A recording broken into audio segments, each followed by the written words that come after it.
Hello everyone, Delta here back with another BeamNG Drive car comparison video. In the last video, we compared and contrasted the old Ibishu Pessima and the new Ibishu Pessima. In this video, we're going to be comparing and contrasting the track variants of the Ibishu 200BX and the ETK-I series. Without further ado, let's get right into the video. So let's start off by going over the overall specs of each vehicle, starting with the ETK-I series first. ETK-I series features a 2.4-liter inline-6 engine with an adjustable race ECU, a Stage 2 turbocharger, a Stage 1 long block, a 6-speed race transmission with race disc brakes.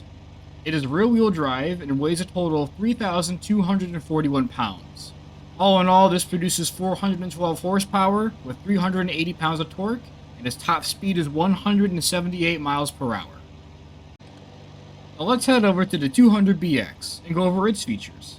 The 200BX features a 2.0-liter inline-4 engine with an adjustable race ECU, a Stage 2 turbocharger, a Stage 2 long block, a race 6-speed transmission with race disc brakes. It is also rear-wheel drive, but weighs a total of 2,745 pounds. This all produces 449 horsepower with 365 pounds of torque. Its top speed is 177 miles per hour. Well, let's head over and talk about the acceleration of these cars. For the ETK-I series, it can reach 0 to 60 in 4.6 seconds, 0 to 100 in 9.5 seconds, and then 60 to 100 in 4.8 seconds. With the 200BX, it can reach 0 to 60 in 3.9 seconds, 0 to 100 in 8.4 seconds, and 60 to 100 in 4.5 seconds. So the 200BX can reach 0 to 100 miles an hour in 1 whole second shorter than the ETK-I series, and half a second shorter for 0 to 60. One reason for this could be the weight difference between the two cars. As mentioned earlier, the 200BX weighs a total of 2,745 pounds compared to the ETK-I series, 3,241 pounds. So I decided to put the two cars against each other in a multitude of drag races to compare, contrast, or acceleration times. Keep in mind that I did several drag races with each vehicle to get the best times possible. I squeezed every single horsepower out of these vehicles to get the fastest times possible. To start with the 200BX, I was able to get a fastest time of 11.394 seconds for a quarter mile. With the ETK-I series, I was able to get a quarter mile in 11.581 seconds. As stated previously, please do keep in mind the results will greatly vary with each drag race. I just got the fastest times possible. Most of the times for both vehicles will probably revolve around the 11.5 to 11.8 range. So I would say in terms of acceleration purposes, I think the 200BX takes the cake just by a few tenths of a second. We're going to head back to the West Coast racetrack as I have some information to share with you on these vehicles' performance on the track. I did 2 tries of each of the vehicles consisting of 1 lap each, and I'm about to share the results with you.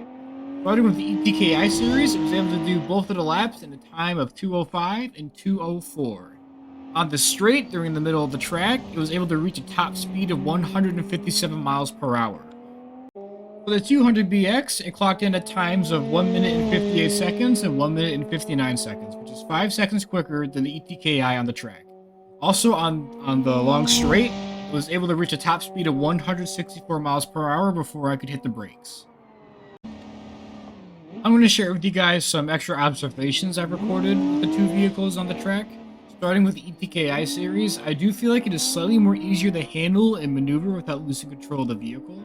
Several times during my trials on the track, I've been able to slide a little bit just to make sure I'm not losing control, and I felt very safe and secure using the vehicle. I do feel like, however, I am putting more pressure on the brakes to get to a stop so I can take the turn without, crashing or anything. With the 200BX, I don't feel like I'm using as much pressure when I'm stopping for a turn or to take a corner. But I also do feel like with the 200BX, I can take turns faster than the ETK-I. So, as to close things off, we're going to yeet these two cars off a cliff and see which one's more drivable. So, why don't we go ahead and start with the 200BX first.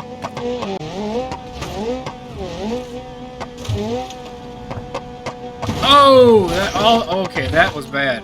Okay. Alright, that was very painful from how it looked. So let's go take a look at the damage in depth. So, as you can tell, we lost 2 wheels and 2 axles. We lost the front right and the rear left. The spoiler came off. We lost the back panel with the rear bumper. Trunk is deformed. All the windows in the back and the right side are broke, with the front and the left side cracked or perfectly intact. Front panel is basically gone. There's no such thing as front panels anymore.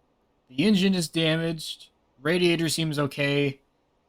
This was pretty messed up.